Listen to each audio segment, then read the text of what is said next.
Previously, on Marvel Championship Wrestling.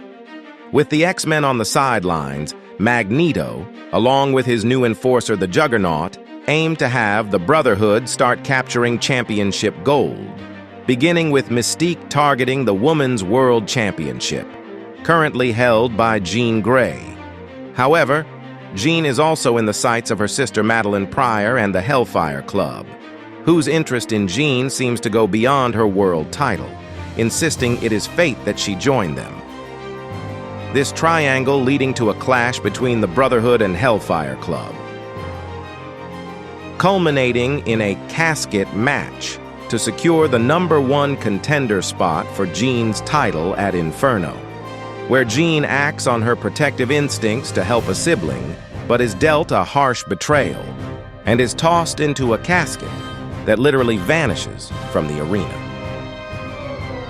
The Kingpin, Wilson Fisk, began his all-star title reign, a title that rising star Peter Parker has his eyes on as he continues on an impressive win streak.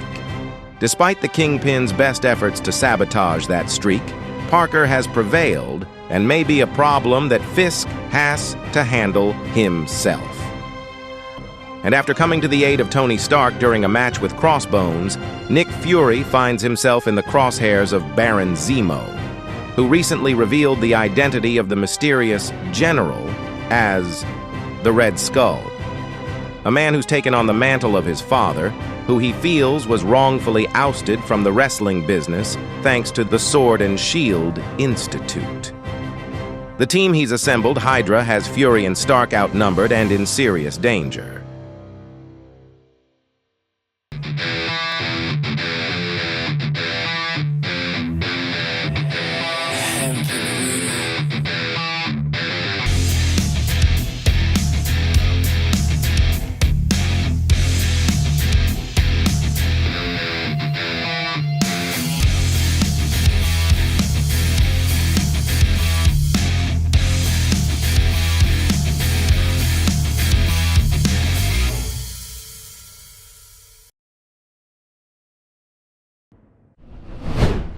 Nick Fury and Tony Stark have found themselves in the crosshairs of the MCW's newest and most fearsome faction, Hydra.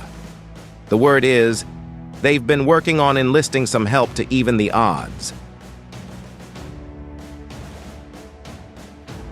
So, Red Skull, you've clearly got a bone to pick, and you want to talk about defending honor. Well, the people I've served with and trained with, they're about as honorable as I've ever met, and I have, and will, defend them to the death. And if your father was thrown in a jail cell, well, I hate to say it, but I'd say he deserved it. Yeah, come on, Junior.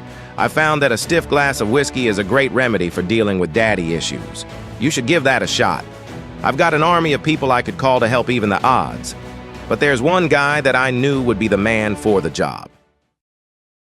I am a real American, fight for the rights of every man. Steve Rogers, Captain America. Steve Rogers is considered the man who put MCW on the map and helped bring pro wrestling to a mainstream audience. Cap was a hero to an entire generation of kids, promoting wholesome American values, a good diet, and daily exercise. Rogers is a decorated war hero, a 9-time MCW world champion, and true ambassador of the sport. While he hasn't formally retired, he has been far less active in recent years. He remains widely respected by his peers in the locker room, but many say the industry has started to pass him by, as the current generation of wrestlers and fans have embraced a more in-your-face style of pro wrestling in what's been called the Attitude Era of MCW, an era that men like Nick Fury and Tony Stark have thrived in. Needless to say, it is a huge surprise to see Cap share the stage with them tonight.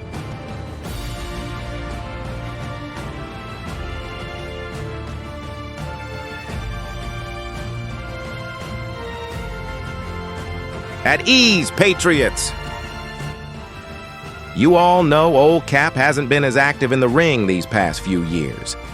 And to be honest, I've even had thoughts of hanging up my wrestling boots sometime soon. But something that will always fire up Captain America is stopping bullies and people disrespecting the USA. I knew Nick's mentor, Sergeant Fury, very well, and I know he'd want me to get these guys' backs on this and show these Hydra goons what the red, white, and blue is all about. There's nobody we'd want by our side more than you, Cap. Thanks, El Capitan. It'll be an honor cracking some skulls with you. We're ready for you, Skull. Inferno 3-on-3 War Games!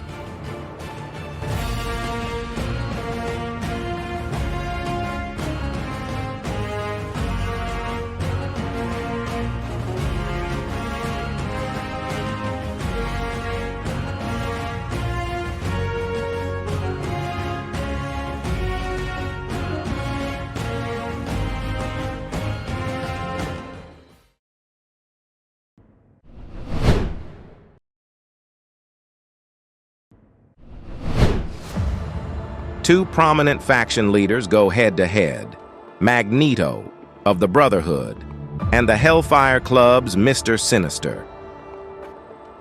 Their shared interest in Phoenix Jean Grey and her world title has put these two on a collision course with each other in recent weeks.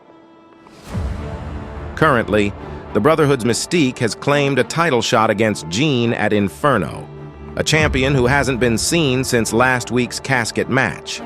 Magneto feels Sinister is behind her disappearance and plans to vent that frustration in the ring tonight.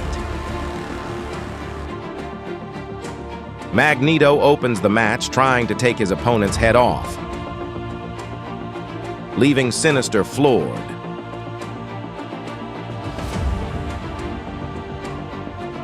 But he fights his way back to his feet.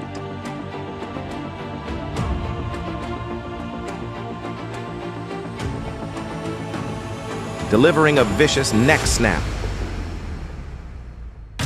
The ruthless aggression on display, a clear sign of the bad blood between them.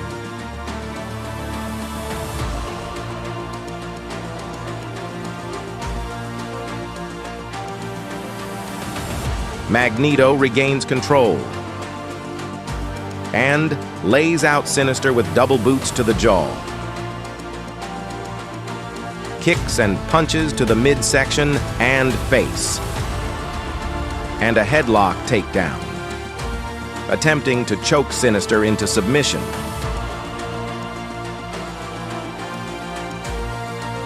But Sinister's still in this fight.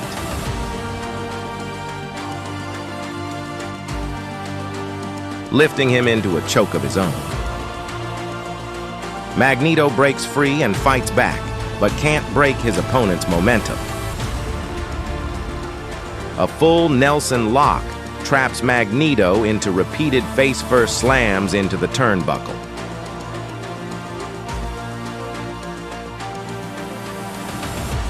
Sinister keeps Magneto pinned to the corner, and Pendulum swings knees to the chest with tremendous force. Magneto hurled back into the corner, and Sinister pounces with driving headbutts, busting Magneto's eye open, blood running down his face, followed by a violent kick to the open wound. Magneto counters, but misses his corner splash.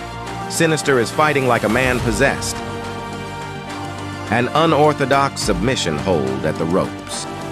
Applying pressure to all four limbs, Magneto truly being pushed to his limits.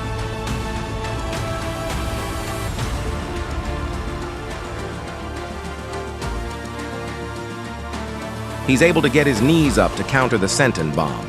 He's in survival mode and knocks Sinister over the ropes to the outside. But here comes the Brotherhood's secret weapon, the Juggernaut. Magneto begins scolding the ref, asking why he hasn't inspected his bleeding face wounds, which distracts him long enough for Juggernaut to grab hold of Sinister and slam him onto the hard floor, which surely feels like being hit by a bus. Back in the ring, Magneto launches brutal knees to the face with all his remaining might. Now, Sinister is cut wide open. He works his way to his feet, both men covered in blood.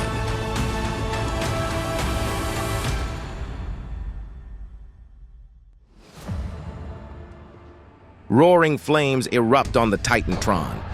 Someone emerging out onto the stage. Wait a minute, is that the Phoenix, Jean Grey? She's almost unrecognizable. A sadistic look in her eyes, in blood red and black attire, surrounded by fire. But the Juggernaut creates a roadblock at the end of the ramp, a truly immovable object. The Phoenix strolls up to the giant, seemingly unfazed by the most terrifying man on the roster. Oh my! She unfurls a ball of fire to Juggernaut's face. What on earth? The crowd is stunned by the almost surreal vision of the massive Juggernaut writhing in pain on the floor. The sight of Juggernaut brought to his knees strikes visible fear and panic into Magneto. Sinister connects with his finisher. Laying out Magneto, he covers for the pin and claims victory. Mystique! She charges down toward the ring, gunning for Jean Grey, slamming her onto the steel ramp. Jean somehow unfazed, driving Mystique's head into the same hard steel. She's out cold. This is a version of the Phoenix we've never seen. Violent, a cold look in her eyes. A sight we never thought we'd see. She seems to be aligned with Sinister and the Hellfire Club. And if that's the case, this Hellfire Club has just become a lot more formidable.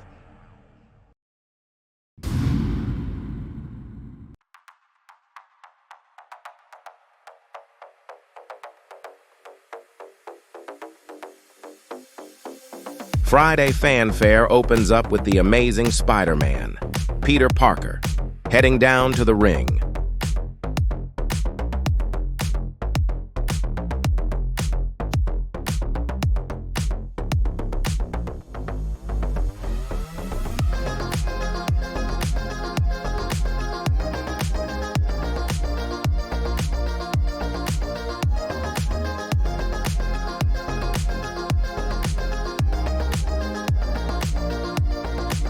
What's up, webheads? I met with President Stan Lee tonight, and I've got some good news. It's undeniable that your friendly neighborhood Spider-Man has been consistently kicking butt here in the MCW. So guess who's got a title shot at Inferno for the All-Star Championship? This guy! That's right. Mr. Phony Soprano, Wilson Fisk, is going to pay for what he did to my pal Daredevil and... Sounds like the Kingpin is crashing Peter's party.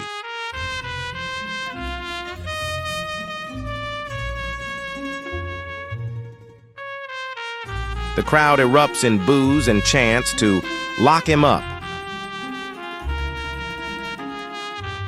Isn't that nice? The little Make-A-Wish kid is getting his chance at the big time. Oh, I'm glad you're here, Fisk. I've been meaning to ask you something. Are you always carrying that championship belt because you can't get it to fit around your waist?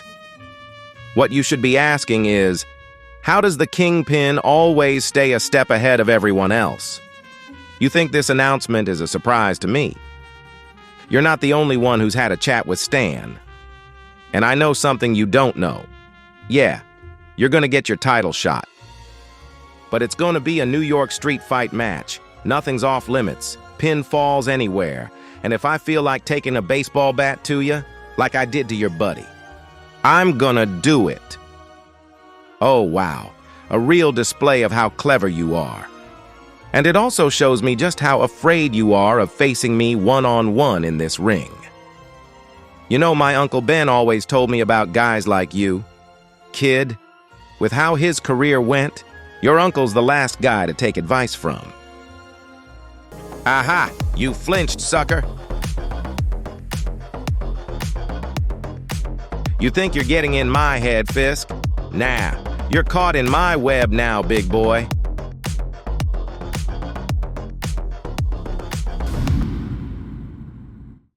Steve Rogers attended Friday Fanfare, meeting with Stan Lee about his upcoming return to the ring.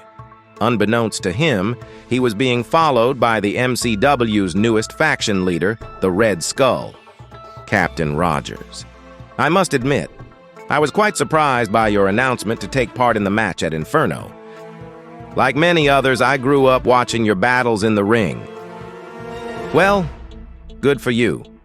You're going to get to see what I can do up close and personal next week, in that cage. This is true. I look forward to the competition. I know I had harsh words for your teammates, but I think you are different from them. Much different. The way you so proudly drape yourself in the flag of your nation. It makes you the worst of them all. Baron Zemo attacks Cap from behind with a chair. This was a trap. You will be punished with the others. The last place any man wants to be is in the way of Hydra.